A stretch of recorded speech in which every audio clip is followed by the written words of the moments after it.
Welcome to Learning English with Leanne. Help with writing, academic writing skills, how to summarize paragraphs.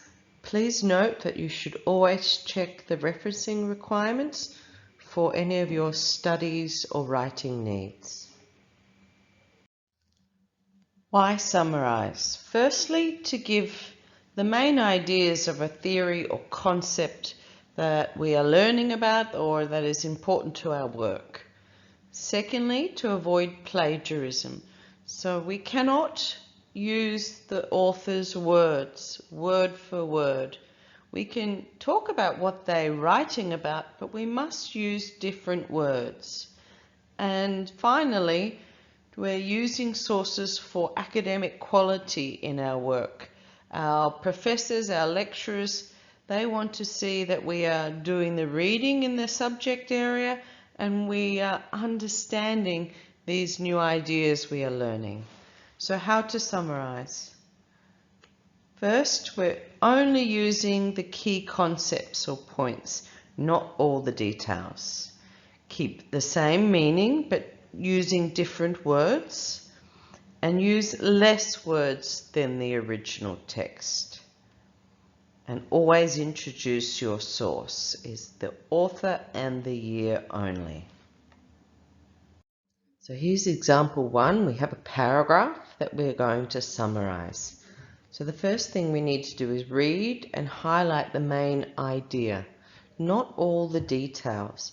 Remember, when we're writing a paragraph or reading a paragraph, the topic sentence gives us what the paragraph is talking about. The main idea should be in a topic sentence.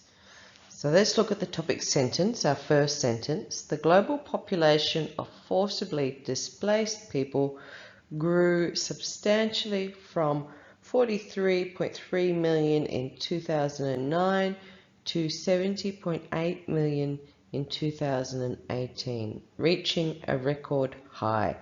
Okay, so we can see global, worldwide, all of the world. Displaced people. What is the subject? Displaced people grew substantially, so there's a big change.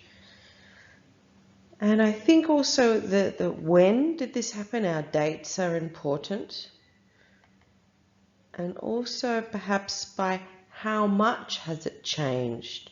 So I'm going to highlight these numbers, but when I summarize them, I'm going to make sure that I write them in a different way. I'll use them, but I'll use them differently.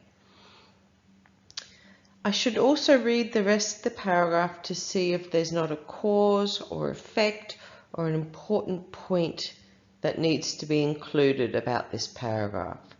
So when I read this, the next sentence, most of the increase was between 2012 and 15, driven mainly by the Syrian conflict. So this sounds to be some more details about what has happened.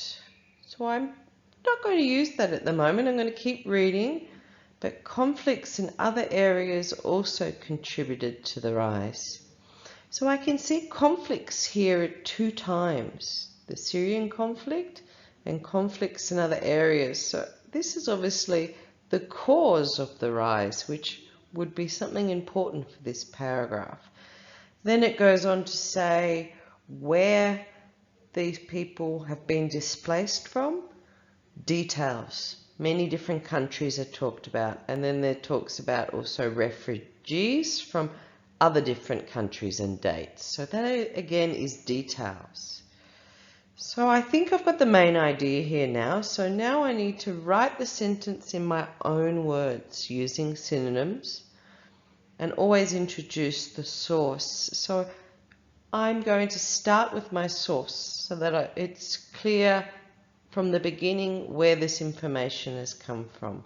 So it was published by UNHCR and the year of publication was 2009, and I have a reporting verb. Now I can look at summarizing this information. So I've started with the dates, so my order is different. So I've given when did this happen. So between 2009 and 18, I've said the same years but in a different way. The number of displaced people nearly doubled to 70.8 million worldwide. So there I have the subject, displaced people, and the amount of change. And I've said it in a different way. It nearly doubled, and I've given the total amount. So it is different. And then, of course, I'm going to say what was the cause of this change due to ongoing disputes. So complex disputes. Okay. Example 2. So if we have a different paragraph here, different topic, how do we summarize it? Remember, our topic sentence of a paragraph is always going to introduce the main idea of the paragraph. So that's an important place to get the main ideas. And possibly in the other parts of the paragraph, there might be a cause or effect that we can look for. So first we need to read and highlight the main ideas. So global trends show that smaller news and media companies, so there's the subject, smaller news and media companies, have become extremely susceptible to takeovers, they're being taken over, and buy-ins from larger corporations. Who is doing this? Taking them over. Larger corporations who have the finance to exert their power and influence. I'm saying they've got the money and power. Maybe we can use this.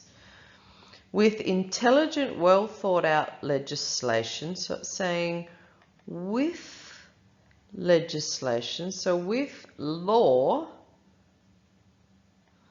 it might not be, it is not unimaginable that Australia, where is this happening? Okay, could protect itself and operate with a diverse arena of media which is enjoyed by some of the world's best democracies. So I think protect, to protect itself. And democracy seems to be a key idea here, I think.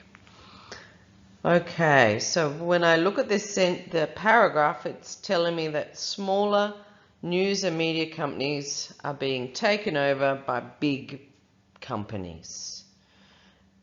And with law, Australia can protect itself, and democracy.